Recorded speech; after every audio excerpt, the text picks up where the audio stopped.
El máximo poder del Ejecutivo ha visto personajes ir y venir a lo largo de los años. Algunos nombres sobresalen encima de otros y lo hacen con justa razón. Sus administraciones suelen ser polémicas o incluso tener un aura bastante oscura que afectó a muchas personas. Hoy abordaremos unos temas que quizá tú desconocías por completo, ya que llegan a ser olvidados al pasar de los años, aunque también se mantuvieron con mucho secretismo. Asimismo, veremos curiosidades, actos que un político tan importante como el gobernante de una nación entera no debería hacer. Analizaremos pasados ocultos que los mismos regentes desearían olvidar de la memoria colectiva y que desvelan que aquellas personas que vemos diario en los noticieros no siempre son lo que aparentan.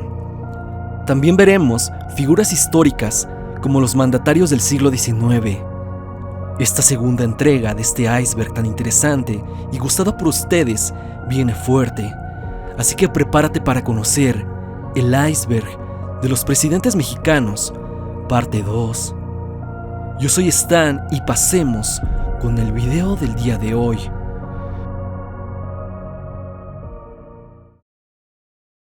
Salinas y la sirvienta. Este y el pasado personaje político parecen ser los ejes principales sobre datos curiosos y oscuros en lo que respecta a mandatarios mexicanos. Carlos Salinas de Gortari aparece de nuevo en el iceberg, pero esta vez no por algo que aconteció en su sexenio, sino otra cosa más personal y acontecida años atrás, cuando este era solamente un pequeño.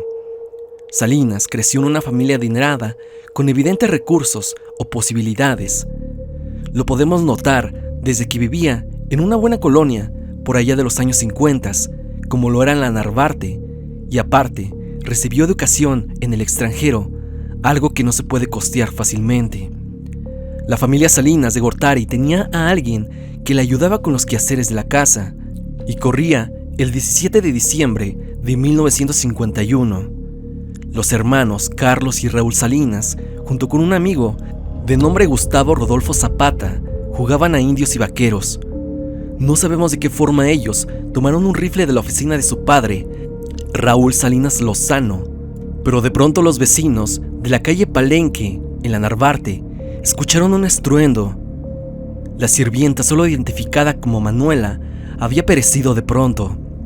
Cuando la otra sirvienta de nombre María Torres Garrido apareció, preguntó exaltada qué había pasado, y el joven Carlos dijo emocionado: «Ya matamos a Manuela». Se sabe que la madre de los pequeños Carlos y Raúl salió a hacer unos encargos por eso de las 11 de la mañana, y cuando volvió, vio a los vecinos y muchos policías fuera de su casa, mismos que no la dejaron pasar, explicándole lo que había pasado. En el Ministerio Público, Carlos contaba lo que había pasado y dijo: «Yo la maté de un balazo, soy un héroe». Explicaba después que estaban jugando y agarraron a la sirvienta como parte de un fusilamiento, entre comillas, pero él jamás imaginaba lo del arma y que estaba cargada. Esto se quedó como una nota bastante lamentable del año 1951, pero que no pasó mayores. Esto se perdería durante muchos años hasta llegar a la década de los 80s, más exactamente las elecciones de 1988, donde el ahora adulto Carlos Salinas de Gortari se jugaba la presidencia de México. Hubo, como en cada jornada electoral, muchos ataques para todos los candidatos, pero sonaba algo por encima de todos, y era la nota que se podía leer en panfletos, aquel diario de Excelsior de los años 50, donde veíamos a los jóvenes Carlos y Raúl Salinas después del percance con la sirvienta, la icónica foto de ellos siendo niños y con el encabezado. Esto enfureció bastante al entonces candidato Carlos Salinas. Esto supuestamente fue promocionado por uno de los simpatizantes de Cuauhtémoc Cárdenas, Joaquín Hernández Galicia, la Quina, que era la persona que controlaba al sindicato petrolero, que hacía todo lo que él quería en el sindicato. Este hombre fue mandado a detener justo cuando Salinas empezaba su sexenio. Se le detuvo por muchos cargos, entre ellos el de acabar con otra persona y aparte poseer armas de manera ilícita. Pero dicen que esto no fue la verdadera razón por la que fue arrestado, sino más bien fue por apoyar a Cuauhtémoc Cárdenas y sobre todo investigar y sacar a la luz aquella nota de Salinas y la sirvienta. Es curioso el paralelismo entre Carlos Salinas y Andrés Manuel, estos dos siendo jóvenes y haciendo supuestamente algo horrible, solo que en el puesto de Salinas es totalmente real y hay evidencia de que fue él el principal culpable, y en el lugar de López Obrador se maneja todo en un aura de misterio, aunque se ha dicho, ya sabemos, que fue un accidente, pero eso jamás lo sabremos al 100%. Pasemos ahora con el siguiente presidente del iceberg. López Portillo.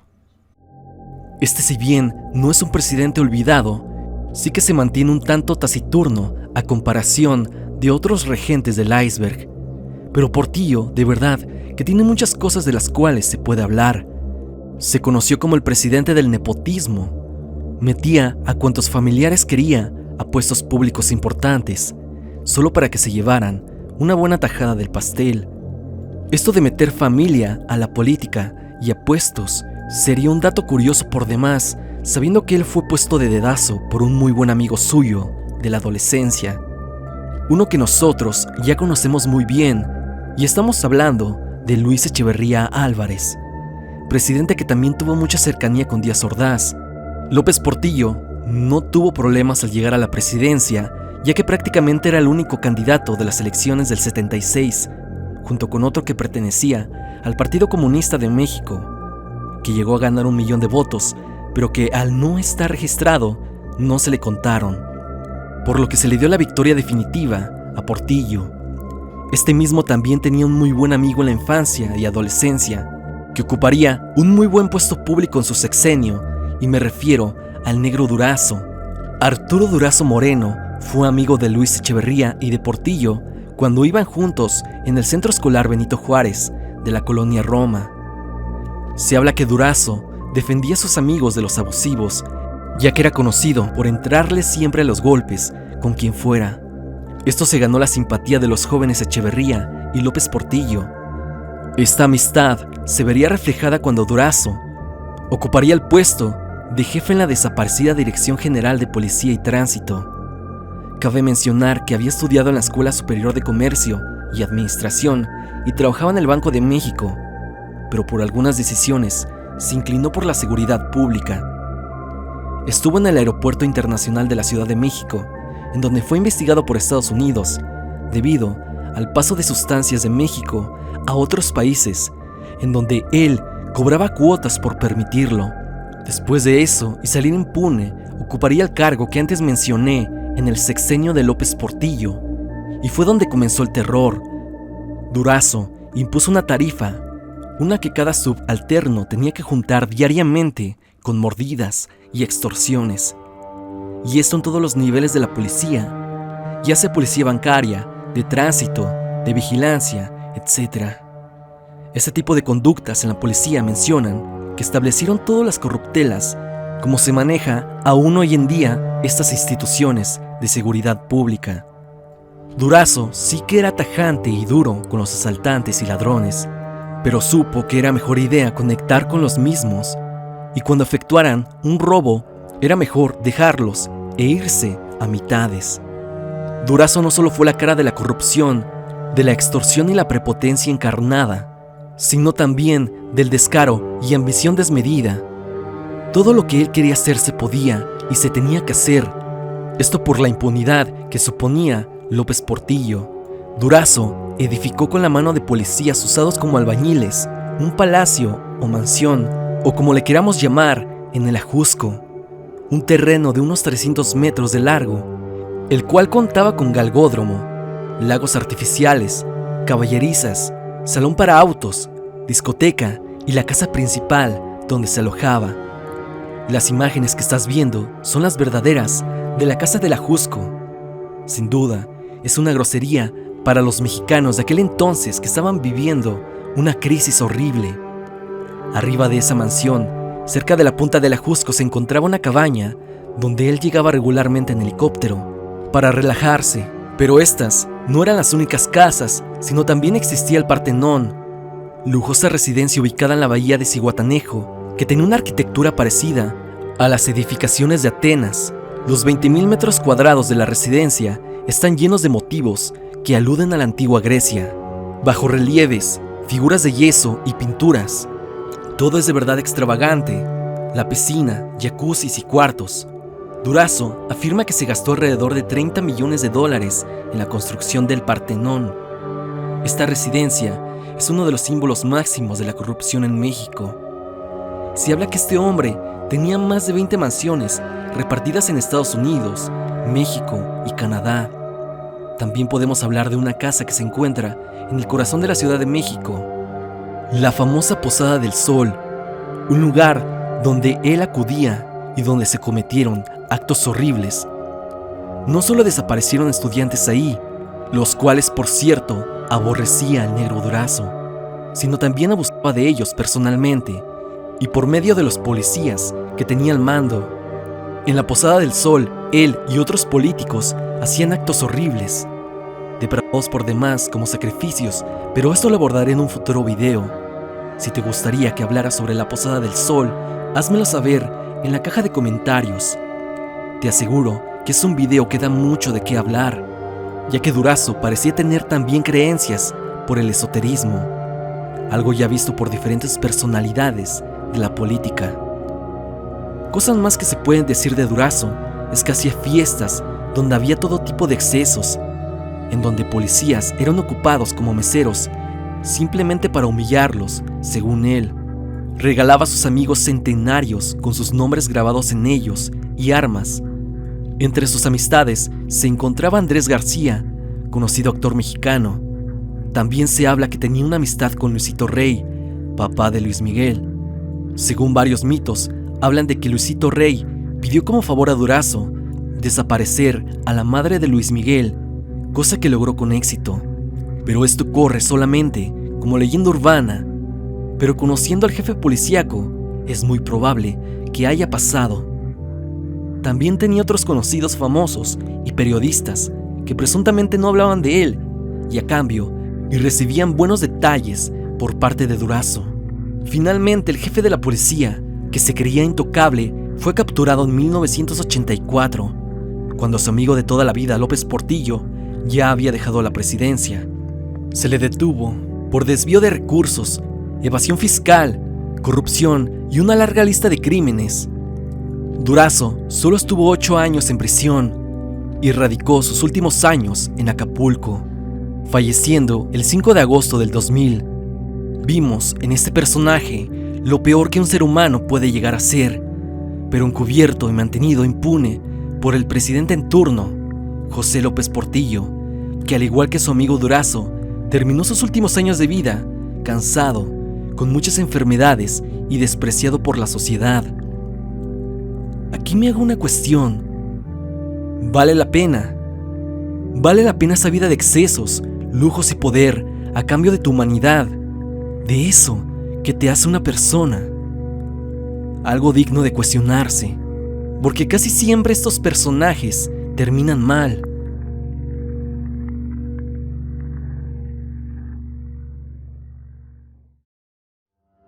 Benito Juárez y su lado oscuro.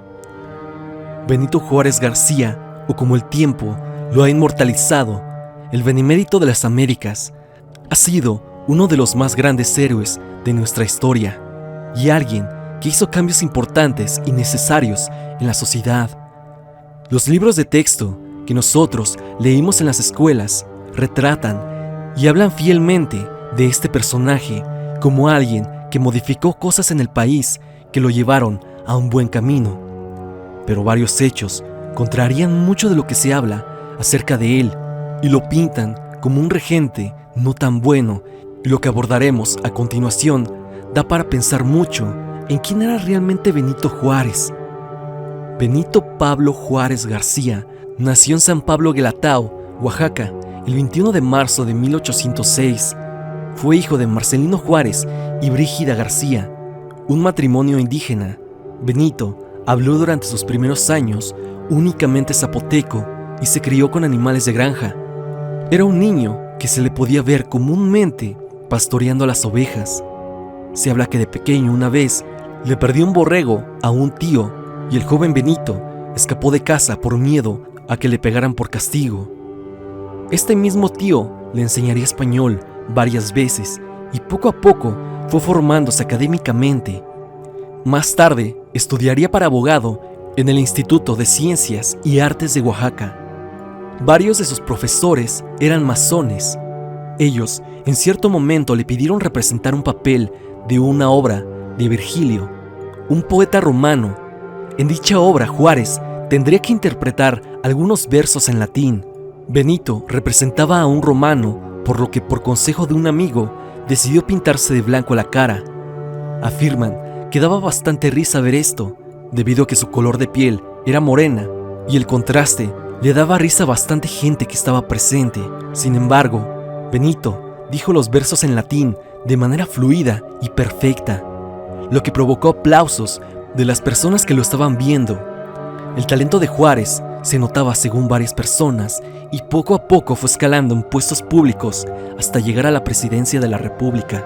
Todo gracias a su esfuerzo, o al menos eso es lo que dicen los libros de historia, ya que varios escritos contradicen a Juárez en muchos aspectos. Aseguran que la iglesia, por caridad, enseñó a Juárez a leer y aprender español, así como darle una formación académica. Le enseñó también a vestir formalmente y modales. Esta información viene rescatada del libro Las grandes traiciones de Juárez, de Celerino Salmerón, historiador mexicano que falleció en 2013. En este libro, el escritor retrata varias falsedades de Juárez y las enumera. Te hablaré de varias de ellas, pero también te contaré de varios hechos que envuelven al expresidente mexicano. Entre las muchas cosas que recuerdan a Juárez como un buen mandatario, es que él fue el que impulsó la separación de la iglesia del Estado. Y si bien él propuso varias reformas que lograron este cambio, no fue el único que alzó la voz y tampoco el primero. Aparte de que Juárez era guadalupano e inclusive se habla que obligó a su hija a casarse por la iglesia, y eso que él había instaurado el matrimonio fuera de la vía católica. También vale decir que Juárez llegó a la presidencia mediante muchos giros políticos, pero nunca de manera electoral. Es decir, él no ganó el voto del pueblo, sino que él llegó en 1858 a la presidencia por la falta de un regente, ya que el pasado presidente, Ignacio Comonfort, antes que él, había hecho un autogolpe de estado y al quitarse Comonfort del puesto, y Juárez, teniendo el cargo de ministro de la Suprema Corte de Justicia, tenía la obligación de ocupar la presidencia, ya que así lo marcaba la ley. Y fue así que Juárez ocupó el máximo cargo en la República.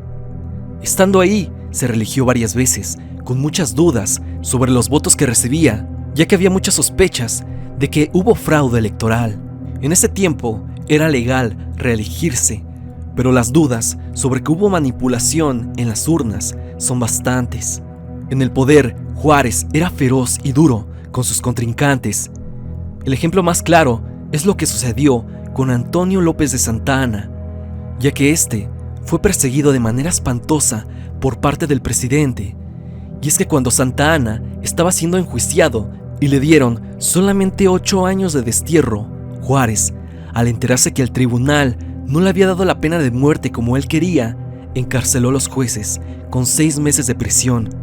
También tengo que decirte que él mandó a fusilar a Maximiliano de Habsburgo por ser su contrincante directo. Sin duda, Juárez no era aquel hombre bueno y pulcro como lo retratan muchos libros, y en verdad era alguien de cuidado. Juárez tampoco apoyó a los indígenas. Se proclamaba a favor de sus derechos, pero jamás impulsó una ley para ayudarlos. Aunado a esto, se dice que él despreciaba sus raíces y que sentía cierta admiración o a veces envidia por la gente blanca. Había cierta rivalidad, como lo dije antes, entre él y Maximiliano de Habsburgo. Benito criticaba la calvicie y la altura de Maximiliano, que llegaba casi al 1,90 m de altura. Historiadores dicen que Juárez tenía un complejo, ya que su estatura rondaba en el 1,37 m, un hombre bastante pequeño. Algo más que podemos hablar de Juárez y que en ciertos términos es extraño, es que el presidente era masón. Ya te hablé que en el Instituto de Ciencias de Oaxaca, sus profesores eran masones y él empezó a adentrarse en esos mundos. Hay quienes dicen que solo fue aprendiz de masón, pero hay otros que aseguran que él llegó al grado 33 en la masonería, que en esas logias es el grado más alto que alguien pueda alcanzar. Pertenecía al rito nacional mexicano y también a la logia La Luz. Juárez era conocido en varios países por personas que estaban dentro de estos mismos círculos.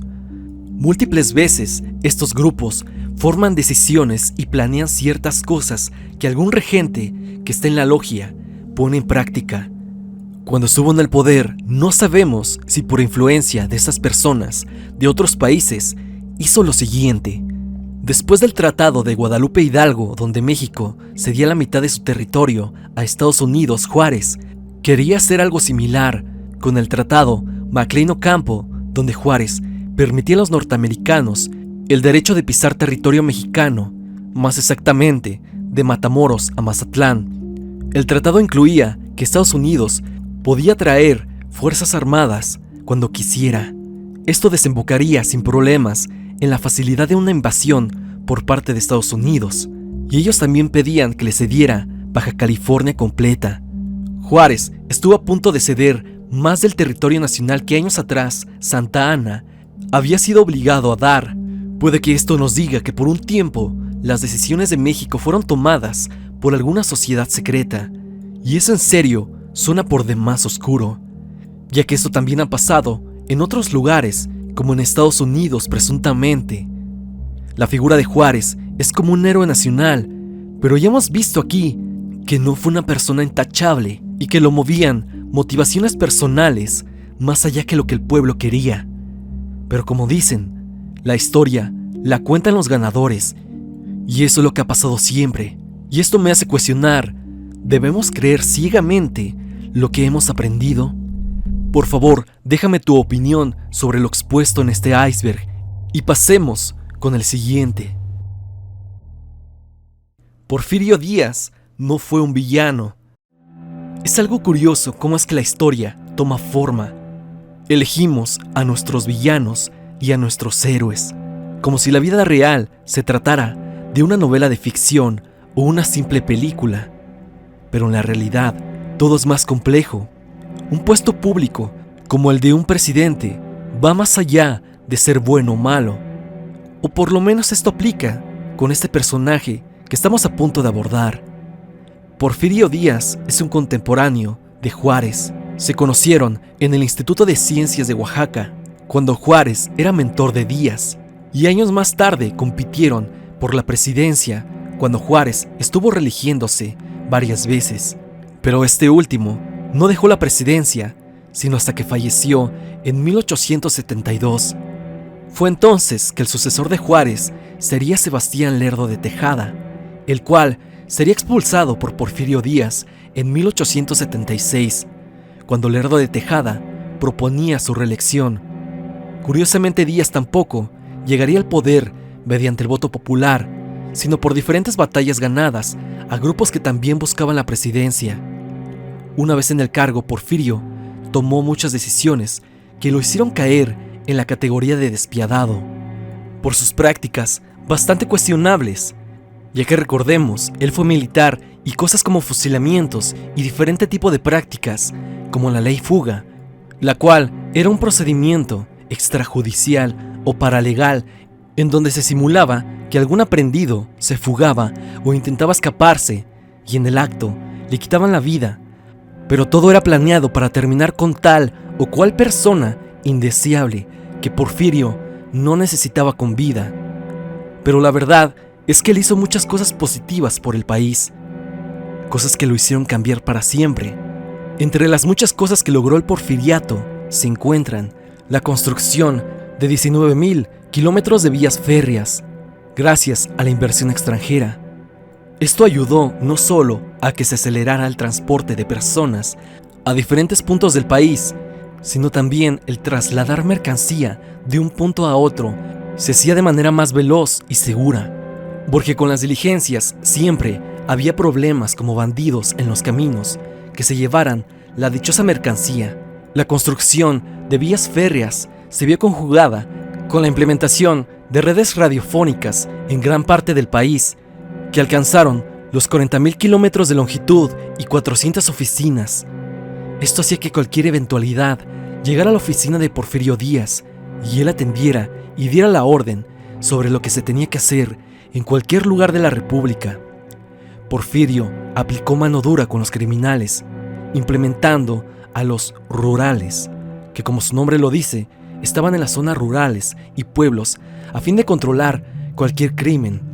Esta policía ayudó mucho a las personas que siempre eran robadas por los bandidos. En el porfiriato, claramente se mejoró la economía del país. México pagó su deuda externa y reconstruyó su infraestructura.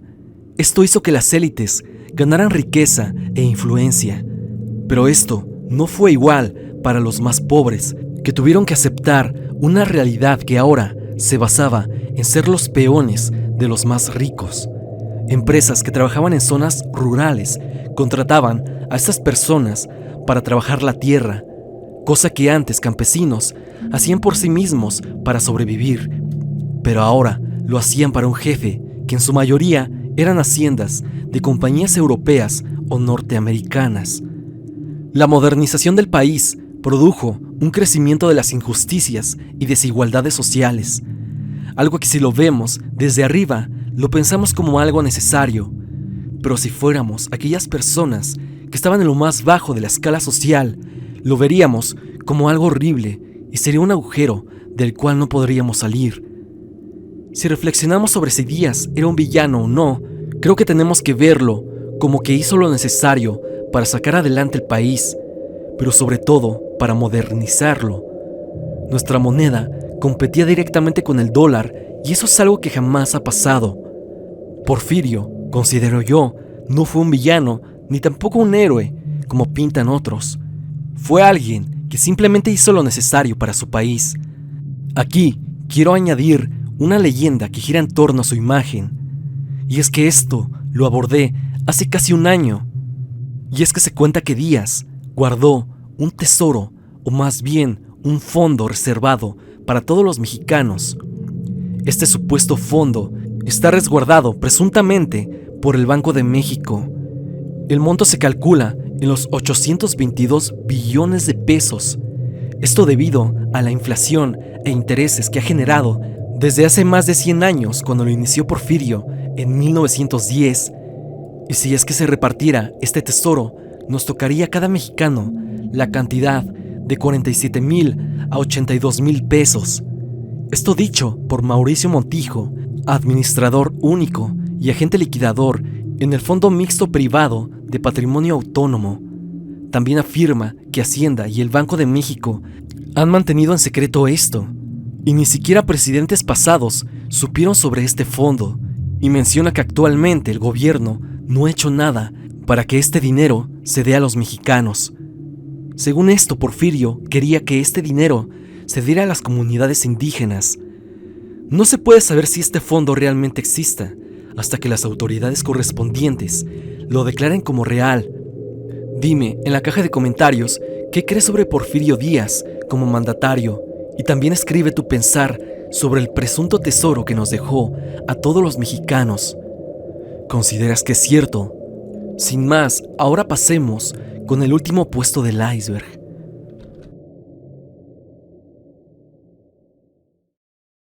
Datos curiosos y raros de presidentes. Este puesto no pertenecerá a un solo mandatario, sino a varios. Y es que hay pequeños detalles que se pueden hablar sobre un presidente en específico, pero que no dan para un puesto entero. Aún así, aunque sean pequeños, son muy interesantes y vale la pena comentarlos. Y obvio que son obligatorios en este iceberg. El presidente más efímero. El presidente que menos tiempo ha permanecido en el máximo cargo de la República fue Pedro Lascurain Paredes, el cual solo estuvo en el cargo por 45 minutos, pero no duró tan poco tiempo por alguna cuestión que algún contrario le hiciera algo negativo, sino que él asumió la presidencia porque así lo mandaba la Constitución de 1857, que dictaba que el ministro de Relaciones Exteriores ocuparía inmediatamente el puesto en ausencia de algún presidente. Y esto pasó el 19 de febrero de 1913, tras la renuncia más que forzada de Francisco I. Madero por la presión que le representaba Victoriano Huerta, hizo que Francisco renunciara. Pedro Lascurain solo tuvo 2 actos en su efímero gobierno, que fue tomar protesta y nombrar a Victoriano Huerta como secretario de Gobernación, para después presentar su renuncia, y así Huerta accedería a la presidencia por mandato constitucional. Esto pasó en 45 minutos, de las 5:15 horas a las 6 horas de la tarde, del 19 de febrero de 1913. Si bien podríamos entender que este no fue un presidente, porque casi no movió los hilos en el país oficialmente, sí lo fue, y por eso mismo entra en el top. He aquí al presidente más efímero de la historia mexicana. La sombra de Fox. Vicente Fox fue el primer presidente del siglo XXI y el primero en no ser de las filas del PRI durante más de 70 años. Fox llegó con gran apoyo popular y entre una aura de esperanza, pero al poco tiempo en su gobierno se denotó que las cosas no cambiarían mucho. Y mientras iba pasando el sexenio, también vimos una figura que era como la sombra del presidente Fox, y me refiero a su esposa, Marta Sagún, la cual parecía estar con él más que cualquier otra primera dama en periodos pasados. Esta mujer, que ya estaba en el ámbito político tiempo antes de estar con Fox, inició fundaciones en el periodo de este último y hacía muchas cosas de dudosa legalidad, ya que el tipo de fundaciones que ella hacía en varias ocasiones ocupan para lavar dinero. Pero Vicente Fox y Marta Sagún no están aquí por eso, sino por un rumor que habla que Sagún dirigió al país durante un tiempo. Muchos han expresado una supuesta depresión de Fox y que el mandatario era dependiente de fármacos. Durante esa etapa el gobierno fue encabezado por la primera dama, según la teoría, y ella tomó ciertas decisiones, aunque otros hablan de algo más misterioso. Dice que ella hacía menjurjes o que brujos le preparaban brebajes para que se los diera al expresidente. Esto para tenerlo controlado y hacer lo que ella quisiera. Esta no es una teoría conspirativa cualquiera, sino que viene reflejada en el libro del periodista José Gil Olmos, Los brujos del poder, en donde se habla sobre muchas personalidades de la política que tuvieron acercamientos con la hechicería y el mundo esotérico. Este es un pequeño dato bastante curioso que envuelve a una figura un tanto taciturna como lo es Vicente Fox en estos icebergs. Hasta aquí el video del día de hoy. Espero que te haya gustado. Ya hemos abarcado otros lados ocultos y misterios sobre algunos regentes de nuestro país. Como pudiste notar, el día de hoy, a diferencia de las entregas pasadas, decidí enfocarme en mandatarios de otros siglos, pero que sus nombres resuenan mucho en la actualidad por sus actos heroicos, que tal vez no lo fueron tanto como lo acabamos de ver. Puede que esta saga tenga una cuarta parte, así que escríbeme en los comentarios si tú tienes otras teorías sobre presidentes que consideres que darían bien abarcar. Conozco más que son de verdad sorprendentes, y ayúdame dejando tu pulgar arriba para saber que te gustó. Sígueme en redes sociales, especialmente en mi Instagram, para estar en contacto. Suscríbete y activa la campanita de notificaciones en donde dice todas para que no te pierdas de nada del canal. La música que has escuchado a lo largo del video pertenece a Repulsive. Por favor, visítalo. Su música vale mucho la pena. El link a su canal está en la descripción. Sin más que decir, no te olvides que yo soy Stan y te deseo dulces pesadillas.